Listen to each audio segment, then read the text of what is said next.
Hello dear student, welcome to আরবি academy. আরবি একাডেমিতে তোমাদের সবাইকে স্বাগত।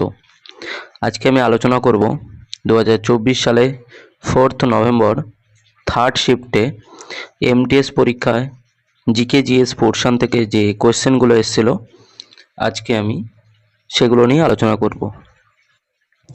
তো এই কোয়েশ্চেনের সেটটি তোমাদের আপকামিং যে কোনো এক্সাম, যেমন ডাব্লিউপি, কেপি, ডাব্লিউবিসিএস, স্টেটের যে কোনো পিএসসি এক্সাম, জিডি এবং এসএসসি এক্সামের জন্য খুবই হেল্পফুল হবে। তো ভিডিওটি ভালো লাগলে চ্যানেলটিকে অবশ্যই সাবস্ক্রাইব করবে। তো চলো দেরি না করে শুরু করা যাক। প্রথম প্রশ্ন, আধুনিক কালের কোন নৃত্যকে বিখ্যাত তাঞ্জোর বন্ধু দ্বারা তৈরি করা হয়েছিল? তো কোন নৃত্য যেটিকে এই তাঞ্জোর বন্ধু তৈরি করেছিলেন এবং যার মধ্যে চারজন নাট্যু বানর, এবং যে নৃত্যের মধ্যে চারজন নাট্যু বানর ছিলেন, যেগুলি হলো এই পন্নাজ্য, বাদিভেলু, শিবানন্দম এবং চিন্নাজ্য। এই চারটে নাট্যু বানর ছিলেন। তো এখানে সঠিক উত্তর হবে অপশান নাম্বার 2, ভারতনাট্যম। ভরতনাট্যম লেখা আছে, তো এটা হবে ভারতনাট্যম। এই নৃত্যে এই চারজন নাট্যু বানর ছিলেন, আর এটি তৈরি করেছিলেন তাঞ্জোর বন্ধু। তো ভারতনাট্যম এটি কোথাকার একটি ধ্রুপদী নৃত্য? ভারতনাট্যম এটি হলো তামিলনাড়ুর একটি নৃত্য।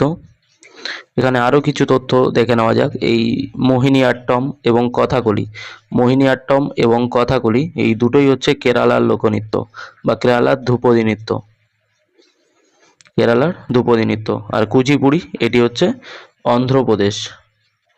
অন্ধ্রপ্রদেশের একটি লোকনৃত্য। পরের প্রশ্ন, 2023 সালে প্যারা ওয়ার্ল্ড চ্যাম্পিয়নশিপ 2023 সালে প্যারা ওয়ার্ল্ড চ্যাম্পিয়নশিপ ইভেন্টে পদকজয়ী প্রথম মহিলা, তিনি একজন এই হাতবিহীন তীরন্দাজ। তো তিনি এই পদকজয়ী মহিলা হয়েছিলেন, তো সেই মহিলা কে? তো এখানে সঠিক উত্তর হবে অপশান নাম্বার 4, শীতল দেবী। এই শীতল দেবী ইনি 2023 সালে প্যারা ওয়ার্ল্ড চ্যাম্পিয়নশিপ ইভেন্টে পদকজয়ী প্রথম মহিলা হন। পরের প্রশ্ন, নিম্নলিখিত বিকল্পগুলির মধ্যে কোনটি একটি বাস্তুতন্ত্রে শক্তির সঠিক প্রবাহকে প্রতিনিধিত্ব করে? তো শক্তির প্রবাহ নিচের থেকে উপরের দিকে ঘটে। তো শক্তির প্রবাহ কিভাবে হয়? প্রথমে সূর্যালোক থেকে উৎপাদক, মানে এই সূর্যের আলোকে গ্রহণ করে যারা খাবার তৈরি করে তাদেরকে উৎপাদক বলা হয়।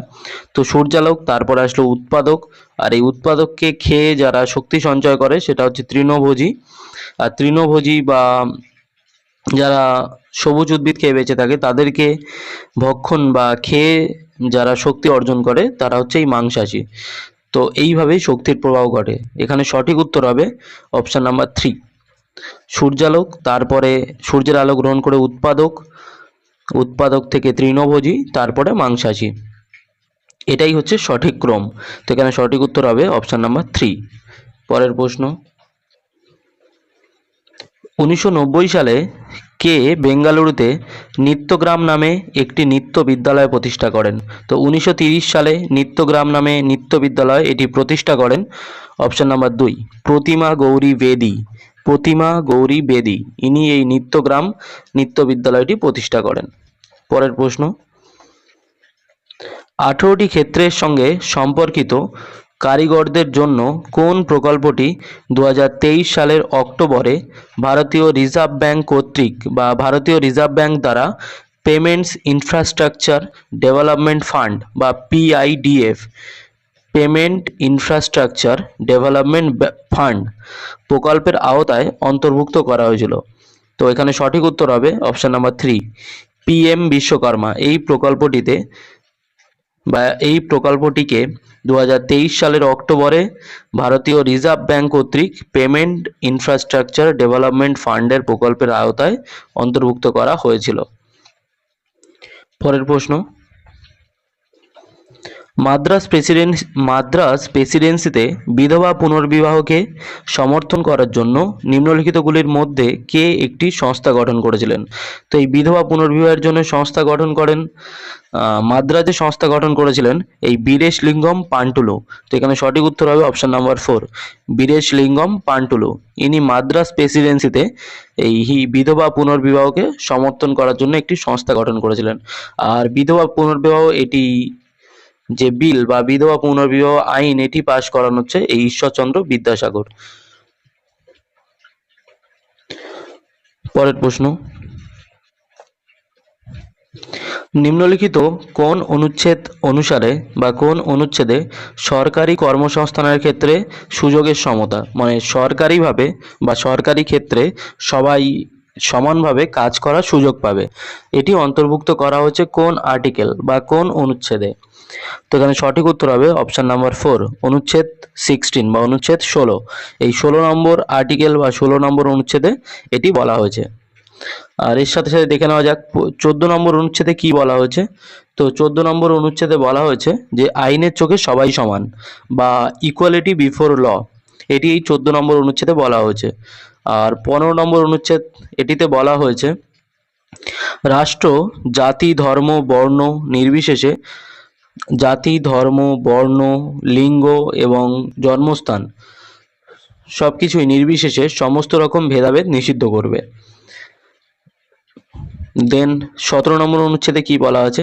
তো 17 নম্বর অনুচ্ছেদে বলা আছে আনটাচেবিলিটি বা অস্পৃশ্যতা দূরীকরণ। পরের প্রশ্ন, সোয়াই গন্ধর্ব নিম্নলিখিত কোন ঘরানার সাথে যুক্ত ছিলেন? তো এই সোয়াই গন্ধর্ব ইনি এই কিরণ ঘরানার সঙ্গে যুক্ত ছিলেন। এখানে সঠিক উত্তর হবে অপশন নাম্বার 1, কিরণ ঘরানা। পরের প্রশ্ন, 1911 সালে কিসের বিভাজন বাতিল করা হয়? তো 1911 সালে এই বাংলা বিভাজন এটি বাতিল করা হয়। বাংলা যেটি মানে বঙ্গভঙ্গ বা বাংলা বিভাজন যেটি হয়েছিল 1905 সালে, আর এটি বাতিল করা হয় এই 1911 সালে, এটি বাতিল করা হয়। পরের প্রশ্ন, the story of my experiment with truth, the story of my experiment with truth এটা একটি ফেমাস বই। তো এর লেখক কে ছিলেন বা এর লেখক কে? তো সঠিক উত্তর হবে অপশন নাম্বার 2, M.K. গান্ধী বা মোহনদাস করমচাঁদ গান্ধী। তো এই গান্ধীজি ইনি এই বইটি লেখেন। পরের প্রশ্ন, 2011 সালের আদমশুমারি অনুসারে ভারতের কোন রাজ্যে তপশিলি উপজাতির জনসংখ্যা সবচেয়ে বেশি? তো 2011 সালে লাস্ট যে আদমশুমারি বা জনগণনা হয়েছিল সেখানে কোন রাজ্যে তপশিলি উপজাতির সংখ্যা সবচেয়ে বেশি ছিল? তো সঠিক উত্তর হবে অপশন নাম্বার 2, মধ্যপ্রদেশ রাজ্যে সবচেয়ে বেশি তপশিলি উপজাতির সংখ্যা ছিল। তো মধ্যপ্রদেশ এটি কবে গঠিত হয়? মধ্যপ্রদেশ এটি গঠিত হয় 1 নভেম্বর 1956 বা 1956 সালের 1 নভেম্বর এই মধ্যপ্রদেশ রাজ্যটি গঠিত হয়। আর এর ক্যাপিটাল বা রাজধানী আছে ভোপাল। মধ্যপ্রদেশের বর্তমান গভর্নর আছেন মঙ্গুভাই সি প্যাটেল এবং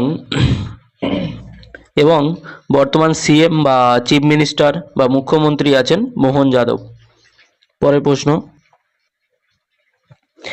রেওয়া আল্ট্রা মেগা সৌরবিদ্যুৎ প্রকল্প, রেওয়া আল্ট্রা মেগা সৌরবিদ্যুৎ প্রকল্প এটি কোন রাজ্যে অবস্থিত? তো এই সৌরবিদ্যুৎ প্রকল্প এটিও এই মধ্যপ্রদেশে অবস্থিত। সঠিক উত্তর হবে অপশন নাম্বার 1, মধ্যপ্রদেশে অবস্থিত। আর এই ইনফরমেশনগুলো তো আগেই বললাম। পরের প্রশ্ন, 2011 সালের আদমশুমারি অনুসারে ভারতের সবচেয়ে জনবহুল শহর কোনটি? তো 2011 সালের যে আদমশুমারি হয়েছিল সেখানে সবচেয়ে জনবহুল শহর হচ্ছে মুম্বাই। সঠিক উত্তর হবে অপশন নাম্বার 1, মুম্বাই এটি হচ্ছে সবচেয়ে জনবহুল শহর। আর দ্বিতীয় জনবহুল শহর ছিল এই দিল্লি। পরের প্রশ্ন, রাজ্য আইনসভায় কোনটি ভেঙে দেওয়া যেতে পারে? তো রাজ্য আইনসভায় এই বিধানসভা এটিকে ভেঙে দেওয়া যেতে পারে। সঠিক উত্তর হবে অপশন নাম্বার 2, বিধানসভা। পরের প্রশ্ন, পুদিনা পাতায় শীতল অনুভূমির জন্য দায়ী যৌগের রাসায়নিক নাম কি? তো পুদিনা পাতায় যে শীতল অনুভূতির জন্য দায়ী সেই যৌগটির রাসায়নিক নাম কি? তো সঠিক উত্তর হবে অপশন নাম্বার 2, মেনথল এটি হচ্ছে এই রাসায়নিক যৌগ। সঠিক উত্তর হবে অপশন নাম্বার 2। পরের প্রশ্ন, নিচের কোন বিবৃতিটি সঠিক? তো এখানে হরপ্পা সংস্কৃতি কেবল সিন্ধু ও পাঞ্জাবে ছড়িয়ে পড়ে, এটি ভুল। সিন্ধু পাঞ্জাব ছাড়াও হরিয়ানা, দেন রাজস্থান, গুজরাট, মহারাষ্ট্র এইসব জায়গায় ছড়িয়ে পড়ে। হরপ্পা সংস্কৃতির লিপি ঐতিহাসিকরা ব্যাখ্যা করেছেন, তো এটি সঠিক না। ঐতিহাসিক ছাড়াও আরও অনেকে ব্যাখ্যা করেছেন। হরপ্পা স্থানগুলিতে সমাধিস্থ করার সময় মৃতদের সাধারণত গর্তে শুইয়ে দেওয়া হতো, তো এটি হচ্ছে সঠিক। মৃতদের সাধারণত গর্তেই শুইয়ে দেওয়া হতো, এটি সঠিক। তো এখানে সঠিক উত্তর হবে অপশন নাম্বার 3। পরের প্রশ্ন, দাম নিয়ন্ত্রণের জন্য দিল্লির কোন সুলতান দিল্লিতে বিভিন্ন পণ্যের জন্য 3টি ভিন্ন বাজার স্থাপন করেছিলেন? তো দাম নিয়ন্ত্রণ বা বাজার দর নিয়ন্ত্রণ যেটাকে বলা হয়, তো এটি কে করেছিলেন? এখানে সঠিক উত্তর হবে অপশন নাম্বার 1, আলাউদ্দিন খলজি, যিনি এই বাজার নিয়ন্ত্রণ বা বাজার দর নিয়ন্ত্রণ প্রথা চালু করেছিলেন। পরের প্রশ্ন, বিশ্বের দ্বিতীয় বৃহত্তম গম্বুজটি ভারতে নির্মিত হয়েছিল এবং এখনও শক্তিশালীভাবে দাঁড়িয়ে আছে। কোন গম্বুজের কথা এখানে বলা হচ্ছে? তো দ্বিতীয় বৃহত্তম গম্বুজ, এখানে সঠিক উত্তর হবে অপশন নাম্বার 3, গোল গম্বুজ। Option number 3। আর গোল গম্বুজ এটি কোথায় অবস্থিত? তো গোল গম্বুজ এটি হচ্ছে কর্ণাটকের বিজাপুরে অবস্থিত। আর এটি তৈরি করেন কে? তো এটি তৈরি করেন মোহাম্মদ আদিল শাহ। তো এটিও কোশ্চেন আসতে পারে যে গোল গম্বুজ কে তৈরি করেন বা কে নির্মাণ করেন? তো মোহাম্মদ আদিল শাহ। পরের প্রশ্ন, ঝরিয়া এবং রানীগঞ্জ নিম্নলিখিত কোন খনিজ পদার্থের জন্য পরিচিত? তো ঝরিয়া এবং রানীগঞ্জ এটি এই কয়লার জন্য পরিচিত। সঠিক উত্তর হবে অপশন নাম্বার 2, কয়লা। পরের প্রশ্ন, ক্ষুদ্র ঋণের প্রেক্ষাপটে সঠিক মিলটি চিহ্নিত করুন। তো ক্ষুদ্র ঋণ মানে ছোটোখাটো যে ঋণ বা ছোটোখাটো টাকা ধার নেওয়া, তো এখানে সঠিক যে মিল সেটি হলো এই মোহাম্মদ ইউনিস যে ব্যাংকে নিয়েছিল সেটি হচ্ছে গ্রামীণ ব্যাংক আর বাংলাদেশ। তো বাংলাদেশ, এই মোহাম্মদ ইউনিস হচ্ছে বাংলাদেশের প্রধানমন্ত্রী, আর বাংলাদেশের যেটি সরকারি ব্যাংক সেটি হচ্ছে এই গ্রামীণ ব্যাংক। তো এখানে সঠিক উত্তর হবে অপশন নাম্বার 4। পরের প্রশ্ন, খেলো ইন্ডিয়া বিশ্ববিদ্যালয় গেমস 2022-এর সরকারি মশালের নাম কি?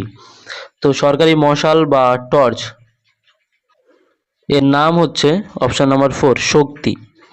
আর এই ইউনিভার্সিটি গেমস এটি হচ্ছে অ্যাকচুয়ালি বিভিন্ন ইউনিভার্সিটির মধ্যে, মানে যারা বিশ্ববিদ্যালয়ে পড়াশুনো করে তাদের মধ্যে যে কম্পিটিশন বা তাদের মধ্যে যারা খেলাধুলো করে তাদের যে কম্পিটিশন, সেটাই হচ্ছে ইউনিভার্সিটি গেমসের আওতায় পড়ে। তো 2022 সালে সরকারি মশালের নাম ছিল শক্তি। পরের প্রশ্ন, 2023 সালের মার্চ মাসে পেনশন তহবিল নিয়ন্ত্রণ উন্নয়ক কর্তৃপক্ষ বা এই PFRDA এর চেয়ারপারসন হিসেবে কে নিযুক্ত হন? তো 2023 সালে নিযুক্ত হয়েছিলেন অপশন নাম্বার 4, দীপক মহান্তি। ইনি এই 2023 সালে পেনশন ফান্ডের কর্তৃপক্ষের চেয়ারপারসন হয়েছিলেন। তো বর্তমানে এই ফান্ডের চেয়ারপারসন আছেন এই শিবা সুব্রমণিয়াম রামান, ইনি বর্তমানে এই পদে আছেন। আর এই PFRDA এটির ফুল ফর্ম হচ্ছে pension fund regulatory and development authority. Pension fund regulatory and development authority, এটি হচ্ছে এই PFRDA এর ফুল ফর্ম। পরের প্রশ্ন, নিম্নলিখিত কোন রাজ্যে লোজার উৎসব এটি পালিত হয়? তো লোজার উৎসব এটি পালিত হয় এই অরুণাচল রাজ্যে। লোজার উৎসব এটি পালিত হয় অরুণাচল রাজ্য। এটি গঠিত হয় 1987 সালের 20 ফেব্রুয়ারি। তো 20শে ফেব্রুয়ারি 1987 এই অরুণাচল রাজ্যটি গঠিত হয়। এর ক্যাপিটাল আর সবথেকে বড় শহর হচ্ছে ইটানগর। তো ইটানগর হচ্ছে এই অরুণাচল প্রদেশের ক্যাপিটাল, আর এটি হচ্ছে অরুণাচল প্রদেশের সবচেয়ে বড় শহর। ডিস্ট্রিক্ট, তো অরুণাচল প্রদেশের ডিস্ট্রিক্ট বর্তমানে আছে 28টি। বর্তমান গভর্নর আছেন কৈবল্য ত্রিবিক্রম পারনায়েক।